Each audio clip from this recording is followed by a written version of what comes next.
ওম ভগবদ্গীতায় নমো নমঃ। গীতা শুনলে বা পাঠ করলে তার ফল।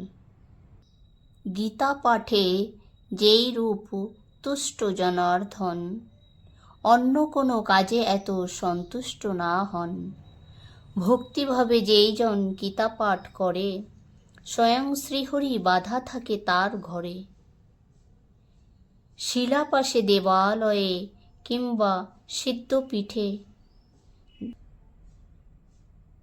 যোগযাগ পূজা আর সাধুর নিকটে, এ সকল স্থানে যদি গীতা পাঠ করে, অবশ্যই সেইজন সিদ্ধি লাভ করে। নিত্য ভক্তি ভরে গীতা যে করে পঠন, অশ্বমেঘের যজ্ঞফল লবে সেইজন। শ্রবণ করেন যে বা অতি ভক্তি ভরে, শ্রবণ করান কিংবা যিনি অপরেরে, সদা যিনি গীতা নাম করেন কীর্তন, অনায়াসে লভে তিনি শ্রী হরি চরণ।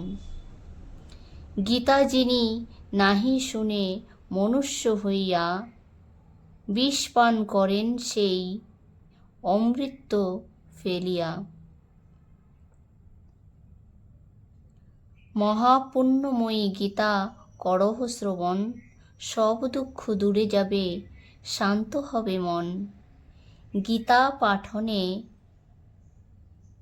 শ্রদ্ধা ভক্তি লাভ হয়, ভক্তি বিনা মুক্তি নাই জানিবে নিশ্চয়। যদি ছড়াটা ভালো লাগে তো লাইক করবেন, শেয়ার করবেন। জয় শ্রীকৃষ্ণ।